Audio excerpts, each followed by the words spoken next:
Learn how to make classic Turkish köfte, a delicious and flavorful dish found almost in every Turkish home and restaurant. In this recipe, I'll guide you through making juicy and delicious tender köfte from scratch, share tips on freezing them for later, and show you two easy cooking methods, grilling and baking.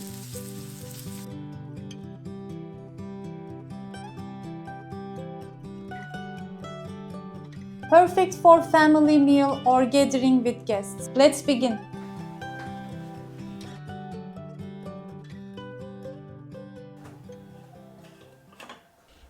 I have about 150 grams of stale bread, which I'll process into breadcrumbs.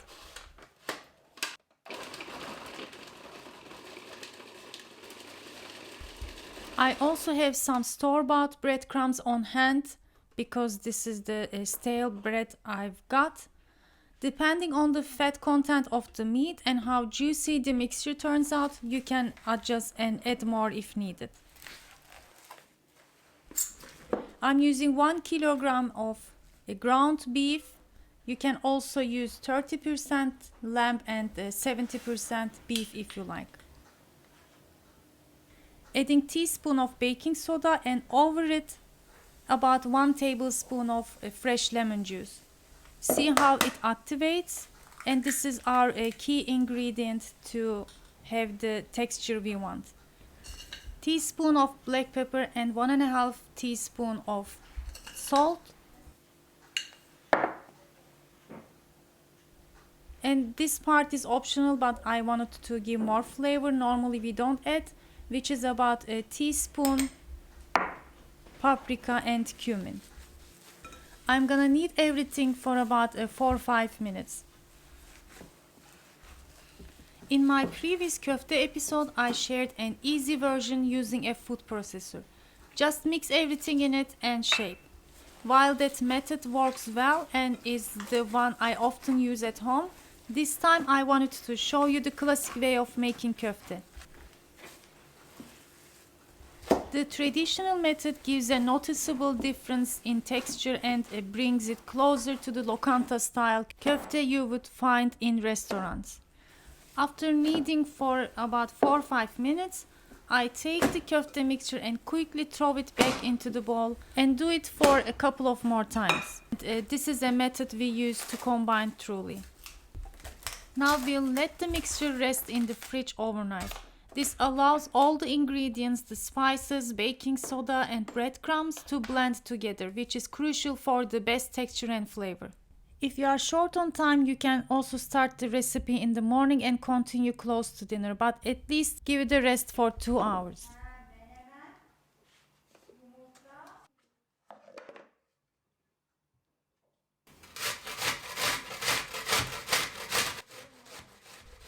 The next morning, I'm going to add the grated onions now, but we are not using the juice. Do you know why?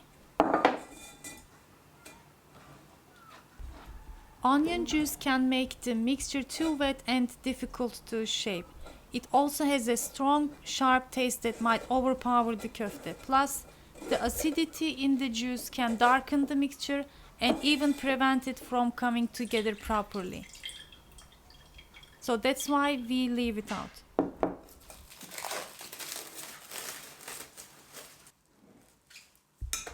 Now mix everything well again with the grated onion. Keep a bowl of water nearby and dip your hand in it from time to time. This makes kneading easier and also helps to soften the rested mixture. I used about half a cup of water until I reached a consistency that is soft and easy to shape. For the classic shape, take a piece of the mixture slightly smaller than a mandarin. Knead it in your palm once or twice, then flatten it to form the traditional köfte shape.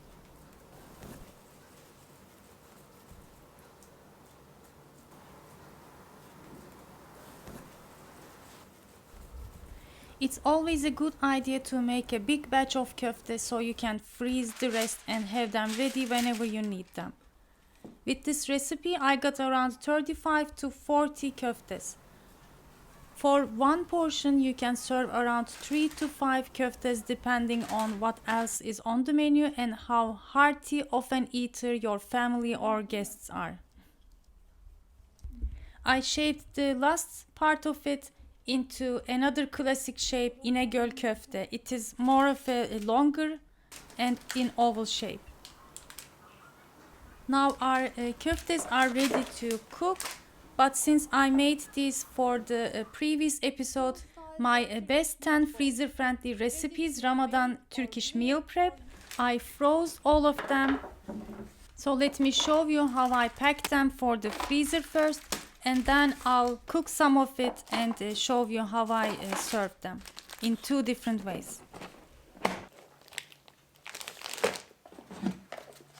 My friends, I would like to remind you that you can support my channel just by giving thumbs up, leaving comments, and share the content if you think it is helpful for others, so our community can grow and I can share more contents. Thank you.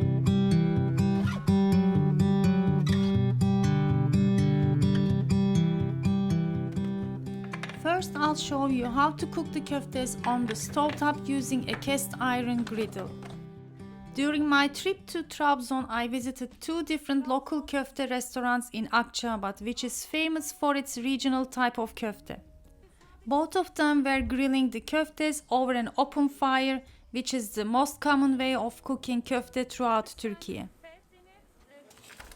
However, for home cooking, I found that using a cast iron griddle, either on the grilling side or flat side, works best. But if you don't have one, a non-stick pan will work just fine too. Make sure your griddle is hot before you begin to cook and use medium to medium-high heat to give your köftes enough time to fully cook inside while it is still juicy. It's traditional to serve köfte with a bean salad or fasulye piyaz as we say in Turkish, and fluffy Turkish bread, just like we had in Trabzon.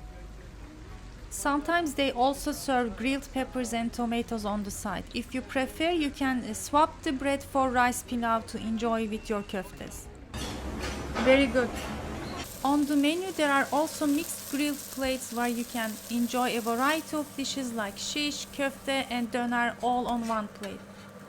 Since I had all of them in the freezer, I thought I would cook a little bit of everything today. By the way, the recipes for the chicken shish and döner are in my previous episode, so make sure to check them out. I served my grilled köftes, chicken shish and döner over a fluffy pilav with grilled tomatoes. Unfortunately, I didn't have peppers on hand, and a seasonal salad on the side. Our kitchen smelled absolutely like a restaurant. On the sides, I served some spicy soft grape leaves and çiğ köfte bulgur balls, both from the freezer. I have the recipes in the archive, but I'll be sharing the updated different versions soon, so stay tuned.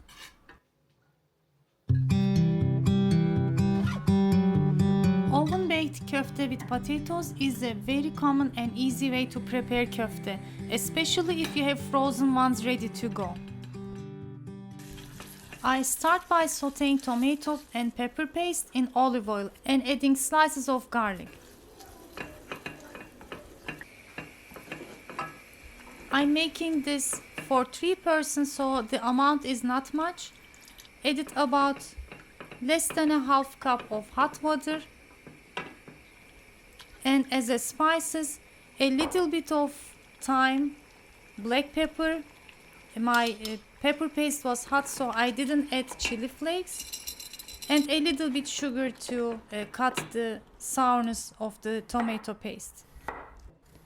Then I sliced the peeled and washed potatoes into about half to 1 centimeter thick rounds. Today I'm using a small round earthenware tray that fits into my air fryer, but you can use any deep dish or baking tray you prefer. I then arrange the potatoes and köftes one by one, slightly overlapping each other, as you can see. You can use 2 slices of potatoes if you like. I just tried to fit as much as I can. And then added slices of green peppers and poured over my beautiful tomato and pepper sauce.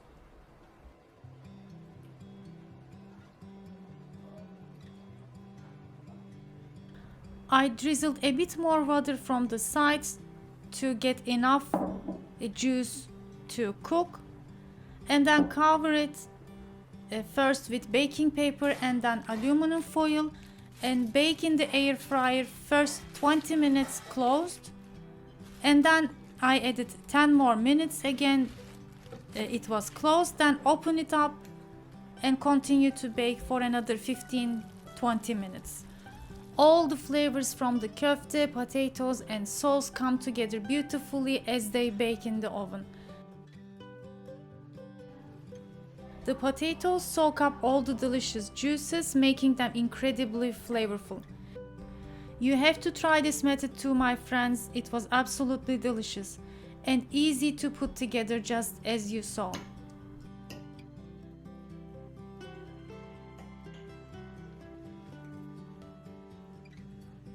My friends, I hope you give this classic Turkish köfte recipe a try and test both versions to bake. I'm curious, which one would you like to try first? Let me know in the comments. I'll continue share more recipes for iftar, big gatherings for the Ramadan and year long. Check my previous episode to see more Turkish freezer-friendly recipes. If you love delicious Turkish food, stay tuned. Thanks for watching and I'll see you soon. Bye.